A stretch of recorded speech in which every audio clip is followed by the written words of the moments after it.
No DQ Galaxy. We are live with the NoDQ.com recap of Monday Night Raw for March the 7th, 2022, as we continue on the road to WrestleMania 38. Shout out to everybody watching this, whether it's live or on demand. I appreciate your viewership and support. Let's get right to this recap. We had footage shown from Madison Square Garden on Saturday night where Brock Lesnar was attacked by Roman Reigns, bloodied, and slammed on the steel steps. Roman Reigns grabbed both championships. That was done at the Garden to help build up their match for WrestleMania, the biggest WrestleMania match of all time, at the most stupendous WrestleMania of all time. We had our opening match, which was a triple threat for the tag team titles. Before the match, Kevin Owens and Seth Rollins cut a promo. Owens called Texas a dump once again. He said at least if he's in Texas at WrestleMania as one half of the tag team champions, he will be there with his best friend, Seth Rollins. They showed footage of them becoming the number one contenders. And Owens said that it is undeniable that they will win. And he said the word undeniable several times. Now, if you guys remember, that was the line that Cody Rhodes said back in 2019 before his match with Chris Jericho. He said he went from undesirable to ungoddamn deniable. That was Cody's promo, and I think that they're continuing to tease Cody Rhodes, and we'll see what happens. Anyways, the Alpha Academy arrived for their title defense, and Chad Gable now has a shoosh at the beginning of his entrance music. He cut a little promo vowing that him and Otis would retain the titles. RK-Bro were interviewed backstage. Randy Orton was all fired up. He was ready to go. And we were off to the races. WWE RAW tag team titles up for grabs.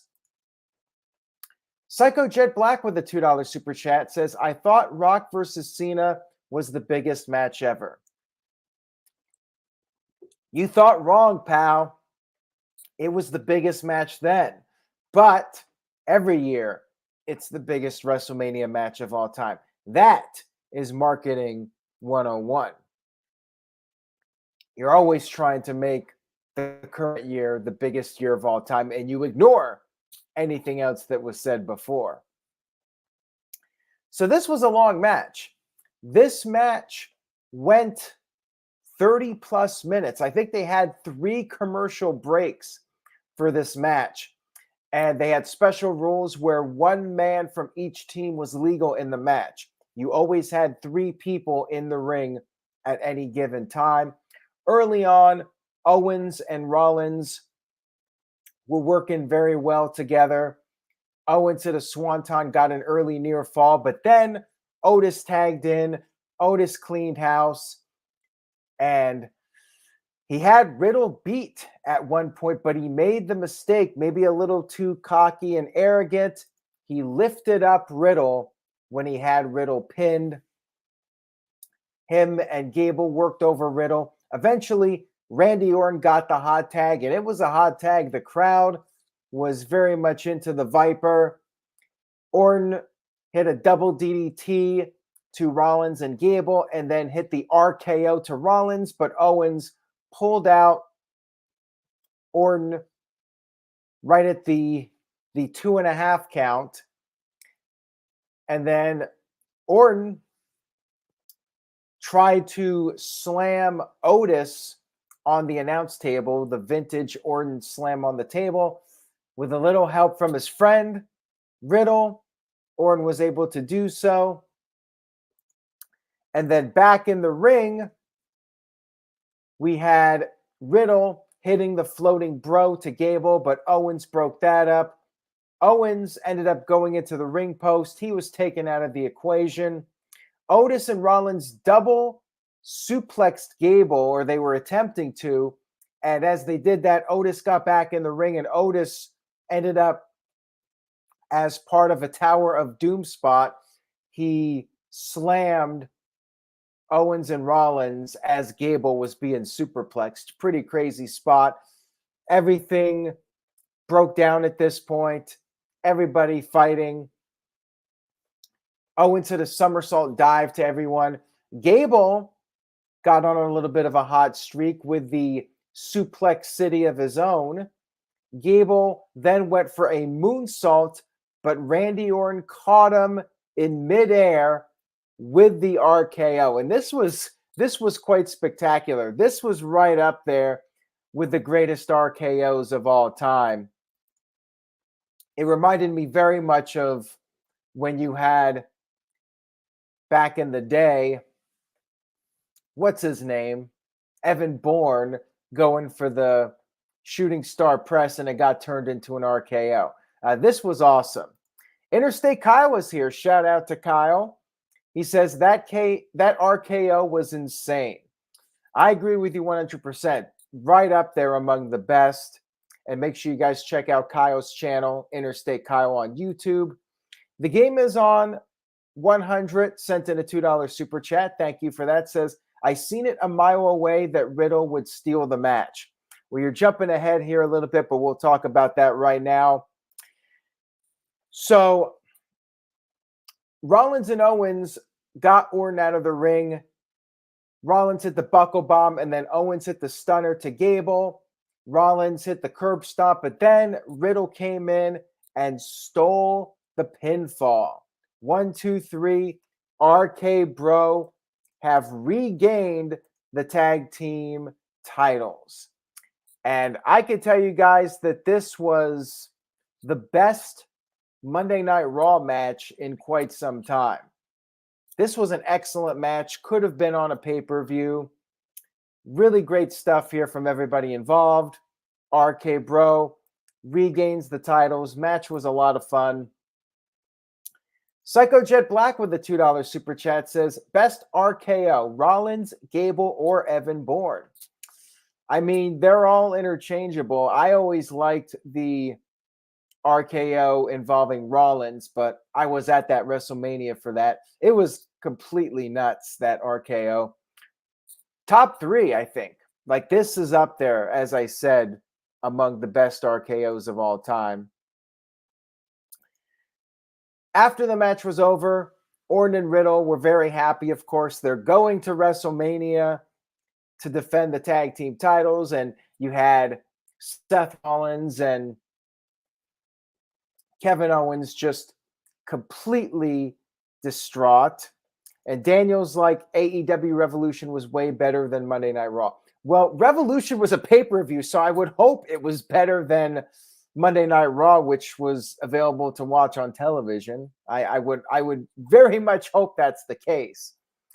But I'll tell you this Raw Tag Team Titles match, I thought it was as good as anything at the Revolution pay-per-view, so there you go. They cut the promo, and Randy Orton said he was going to use the F word, and he did. He said that after 20 years, he can actually say that Riddle is his friend. Yes, he called Riddle his friend. Now, the question is, will they be breaking up in the near future? That remains to be seen, because whenever it seems like all is right in the world, things go south. But they're going to WrestleMania, and we'll see what happens. There are some potential contenders for WrestleMania. Really enjoyed this. This took almost the first hour of Raw, but you know what? It was an awesome first hour of Raw. I will give them credit where credit is due. Like, they let those guys go out there and have a killer match. You know, the only negative would be the commercials. You have a match on television, you have the commercial breaks, but it was a hell of a match for sure. And then it was downhill from here. We had Tamina versus the 24/7 champion, Dana Brooke. Tozawa backstage wanted a good luck kiss, and he got it, and he ended up falling to the ground, said that that was a lot of luck. Nothing to this match, really. Tamina put on a Boston Crab, but Dana Brooke countered it into a pinfall, picked up the win, and then afterwards, Tozawa got on the mic, said Tamina was the winner, the love of his life. She did not kiss him again, but she did blow him a kiss on her way out. So I guess this storyline continues. Backstage, Seth Rollins was interviewed, and he had no comment. He was at a loss for words. The question is now, who does Seth Rollins face at WrestleMania? Is there somebody who is dashing out there that could possibly face Seth Rollins? I guess we'll have to wait and see what happens. We had Miz TV in the Miz's hometown of Cleveland, Ohio. He milked it for all it was worth. He said he was home. The crowd chanted for Miz. He said that they respect him, and he brought out a fellow Cleveland native, Logan Paul. And Logan talked about how he went to high school in Cleveland. His friends were there. He respects the city. And then Miz started talking about Rey Mysterio, how the people everywhere else, they cheer for Rey and they boo him. And then Logan Paul said that Dominic is just riding off of his dad's coattails. Miz then brought out a special guest, Jerry the King Lawler, who was wearing a Browns jersey. Lawler talked about living in Ohio and felt that maybe they should do the WrestleMania match right there in Cleveland. And that's when Miz decided to turn heel on Cleveland, Ohio. He said that Cleveland is not a WrestleMania caliber city. He said that he left Cleveland. Nobody lives there anymore. He said that winners leave Cleveland. And that's what him and Logan Paul did. They walked out on Cleveland, those bastard heels. Basically just a promo segment to hype up WrestleMania. Not much else to it. Get the Miz out there in his hometown and do the little heel turn at the end. It was fine. I guess it was decent use of Jerry the King Lawler. I was wondering why the hell they announced Lawler for this show. Just felt completely random. But when it was all said and done, I suppose it did make sense for this segment. The Street Profits were interviewed backstage, and they brought up how they got 4 weeks left to sprinkle a little bit of magic to get a match at WrestleMania. They talked about how they did beat RK-Bro on last week's show, so that, I guess, puts them in title contention. They said that Alpha Academy go to the back of the line. I'm kind of hoping Alpha Academy get the rematch, but the Profits, I suspect, will be involved too. They might do another multi-team match for WrestleMania. Would not shock me at all. Speaking of tag team matches, we had Tommaso Ciampa and the NXT champion Bron Breakker teaming up against the Dirty Dogs. Bron Breakker making his very first appearance on Monday Night Raw. And he did pretty well for himself. He got his full entrance. They did not carry and cross him. He got to do his power moves, and he got a pretty decent reaction. Nothing overwhelming, but a respectable reaction for somebody who's on NXT that a lot of the fans in the arena might not recognize. And he looked good here. Rude provided a distraction, which helped out Ziggler. Ziggler hit the zigzag on Breakker, but Ciampa broke up the pinfall, and then Breakker was able to recover from that. He pinned Ziggler with his military press into the power slam. And then afterwards, Ziggler got on the mic, congratulated Bron Breakker, and said that on NXT Roadblock this week. He will strike after Ciampa and Breaker are forced to go against each other. He vowed to become champion and add that title to his big ass trophy case. I'm a little surprised that Ziggler would take the fall here when he's one of the challengers, but whatever. I guess Bobby Roode took a fall last week. This time it was Ziggler's turn. Psycho Jet Black with the $2 super chat. Thank you for that. Says, why did WWE protect Breaker but not Karrion Kross?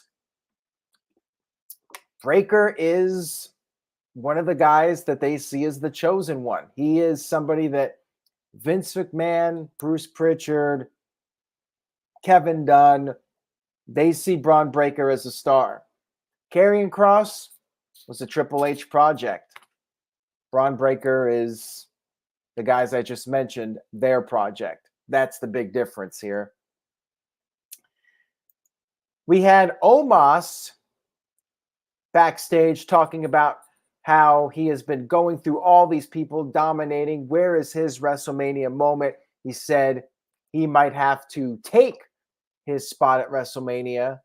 And he had a match against Apollo Crews. Apollo had no intro. You know what this means. Basically a squash match. Aziz got very little offense. Omos was, quite frankly, more concerned with General Aziz on the outside, or Commander Aziz, whatever the hell his name is. So yeah, Omos got the win with the tree slam, and then afterwards, Aziz got in the ring, and we had a little bit of a tease of a match between Omos and Commander Aziz. That does not sound very appetizing, but maybe they'll do that on the WrestleMania kickoff or something. Who knows? But they did tease a match. Omos eventually left. But yeah, I'm guessing we'll be seeing that pretty soon. If not WrestleMania, maybe they'll just blow it off on Raw in a couple weeks or next week. Don't really care about it. So if they just do it on Raw, cool with me. And as far as Apollo Crews goes, I mean, pretty clear they've given up on that whole thing with him. We had a recap of Edge brutally assaulting AJ Styles on last week's show. WWE did a kayfabe injury with Styles. He was not on this week's show. Edge made his entrance to the ring, but it was different from what we're used to. There was a little blue spotlight. The lights were turned off. He walked down to the ring. No T-shirt. He was in this dark suit. And there was this blue lighting as he came into the ring. He asked the question to AJ, you think you know me? Edge doesn't think that AJ knew him. But Edge said that what he did was to help AJ because he needs the best AJ Styles at WrestleMania. He needed to light a fire under AJ's ass. And that's what he did. And Edge said that AJ helped him too. Because now the egg has cracked and the real Edge can finally fly. And Edge talked about being in love with the real him. Pretty short promo here. Wasn't a long one, but it was effective. I liked it. Crowd did do some wet chants at him, but it was good. Good stuff here from Edge to build up the WrestleMania match. And then backstage, Kevin Owens said that he has a plan for WrestleMania, and he is going to share it later on in the main event segment of the show. We had Liv Morgan and Rhea Ripley, another new tag team thrown together, versus Carmella and Zelina Vega, the tag team champions. Now, before we got to the match, we had a recap of Madison Square Garden once again with Roman Reigns beating down Brock Lesnar, just in case you missed it at the beginning. They had to show it again. Champions did not get an entrance for this match. They got the jobber entrance. You know what that means.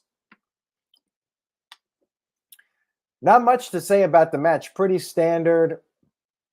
And then for the finish, Carmella went to the outside, was chatting with her man, Corey Graves, leaving her partner high and dry. So the tag team champions cannot coexist. And that's what led to Zelina Vega getting pinned with the Riptide. And now, because of this win, Liv Morgan and Rhea Ripley are being added to the women's tag team title match at WrestleMania. Whatever, it's just a way to get as many people on the show as possible doing the multi-way matches. We know they do this stuff every year. No real surprise here. Walter Cruz says, where the hell is Veer? I don't think there was a Veer promo this week, and I'm mad about it. There was a send Veer sign in the crowd, but no Veer. What the hell, man? Next up, we had Austin Theory versus Finn Balor, the new United States champion. Pretty decent match here, but as soon as it was announced, I'm like, well, neither guy should be losing, so they're probably going to do a DQ. Therefore, I did not have much interest in this match. Theory went for the ATL, but could not hit it. Balor drop-kicked him, went for the coup de grace, but then Damian Priest, sure enough, showed up and attacked Balor, causing a disqualification. And then afterwards, Austin Theory hit the ATL and then did his selfie with Finn Balor. So, whatever, just, I guess, to further the Damian Priest storyline. And Austin Theory technically didn't get beat. I mean, he lost by DQ, but whatever. Psycho Jet Black with a $2 super chat says, what is going on with Alexa Bliss? Doesn't look like she's fitting into WrestleMania plans. I guess they're going to wait until after WrestleMania to do something with her. Bailey should be coming back soon. Asuka should be coming back soon, but doesn't look like those three are going to be part of WrestleMania unless they make an appearance during the show without any announcement beforehand. Kind of sucks for Alexa Bliss that they got nothing going on for her, but that's just the way the cookie crumbles, I suppose. Maybe they'll do some kind of multi-way match and they'll do a battle royal or something. Who knows? Doesn't look like anything significant for her, though. And then Bianca Belair backstage cut a promo saying that what happened to Becky Lynch last week with the hair whipping, that's the consequences of touching her hair. Bianca said, don't do it. And said that they are WrestleMania main eventers. They should be competing with respect. And by the way, Becky Lynch was apparently hospitalized for real, but she should be back in a couple weeks. She should be cleared for WrestleMania. Doesn't look like there's going to be any risk of that match being canceled. But yeah, she was legitimately hurt, and that's that. That's why she was not at Raw. We had our final segment of the evening. We had Kevin Owens coming down to the ring, talked about how he does not have a match for WrestleMania, but he's found a way to get to WrestleMania. He wants to have the biggest KO show possible. And since WrestleMania is in the state of Texas, he thought that maybe he should invite somebody from Texas. He brought up JBL, but thinks that JBL's horns on his limo have more personality than him, so no thank you. He said Booker T was a possibility, but turned that one down. Shawn Michaels, but he said out of respect to Bret Hart, Shawn Michaels is not invited to WrestleMania.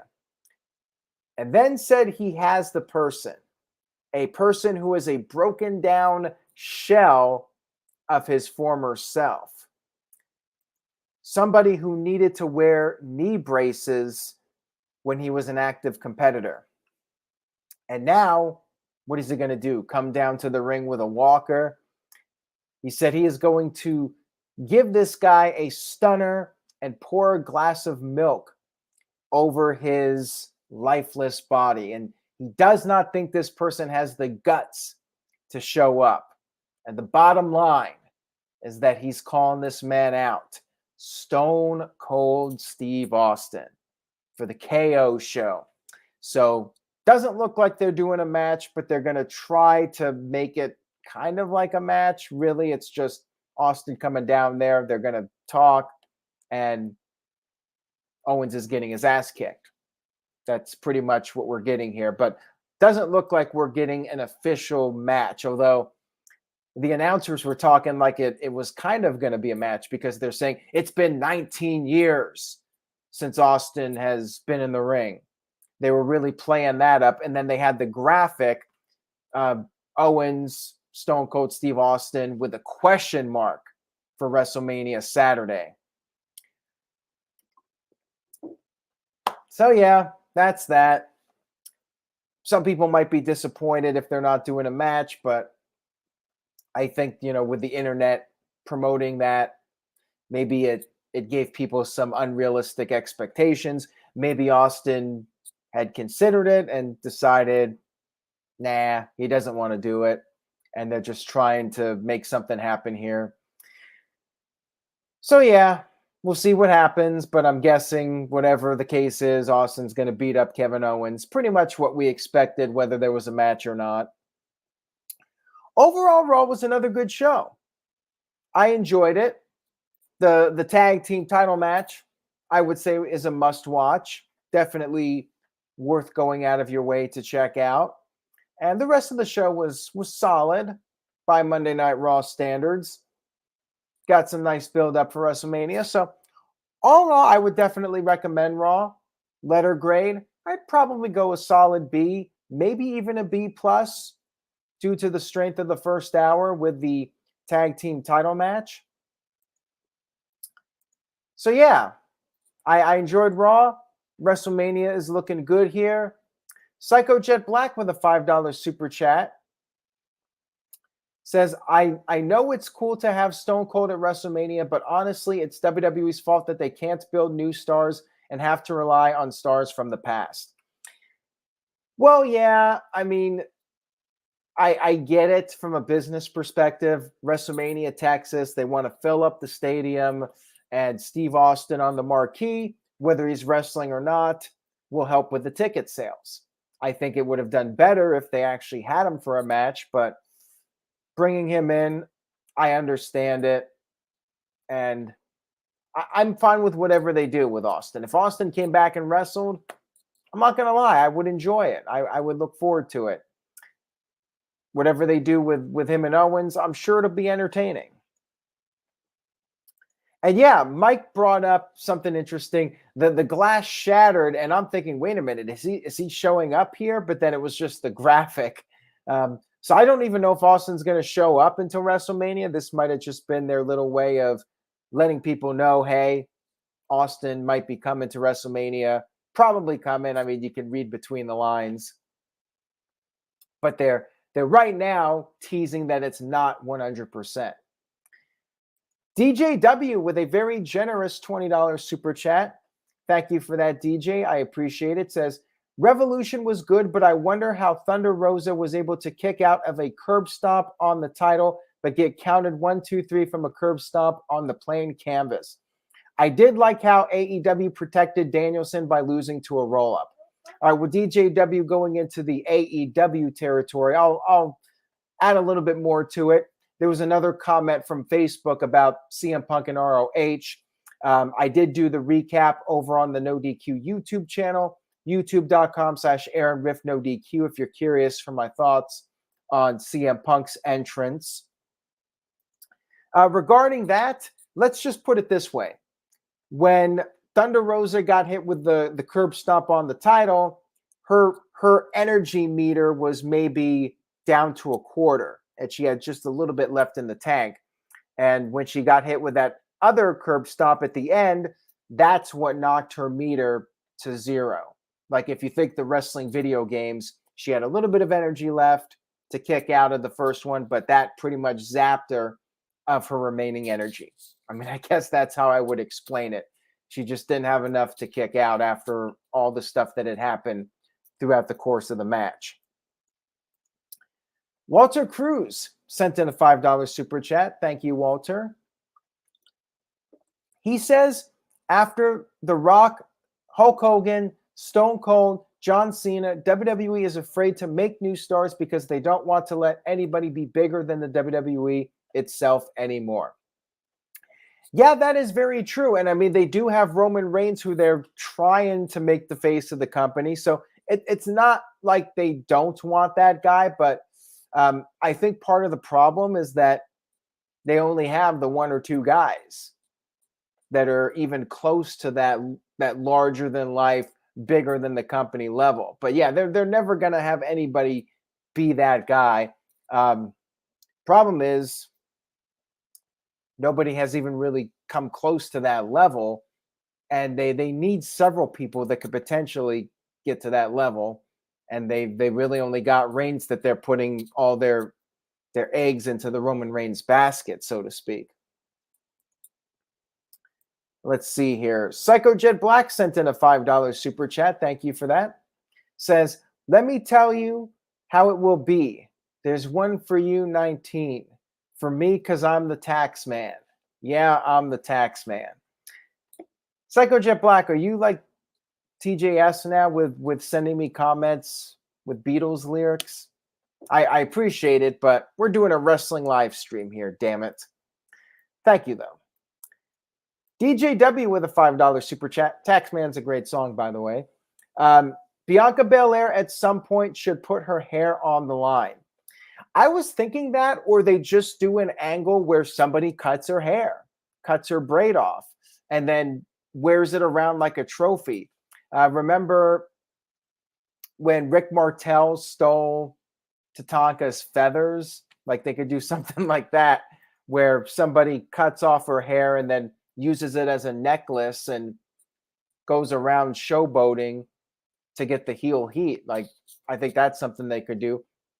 They could definitely do a hair match as well. I mean, Molly Holly did a hair match all those years ago. And there's another George Harrison song in tribute to John Lennon. Psycho Jet Black with a $2 super chat. Thank you for that. Says, would you like to see Seth Rollins versus Cody Rhodes? Yes, 100%. If Cody Rhodes is coming in, I mean, that's perfect for Seth Rollins. That would be a great first match back for Cody at WrestleMania versus Seth freaking Rollins. Sign me up. I think it works. Otherwise, Rollins doesn't really have any kind of direction for WrestleMania. Unless he tries to help Owens and he gets beat up as well. That would not shock me. Oh, and Kama Mustafa with the urn, where he stole the urn and then melted it down into jewelry. Remember that storyline? That was something else. Anyways, guys, thank you so much for tuning in tonight. I really appreciate it. If you enjoyed the video, please give it a like on the YouTube channel, youtube.com/AaronRiffNoDQ. Stay tuned to NoDQ.com for all the latest wrestling news and rumors as we get closer to WrestleMania. And enjoy the rest of your week. Take care, everybody. And remember, say yes to NoDQ.com. See you guys next time.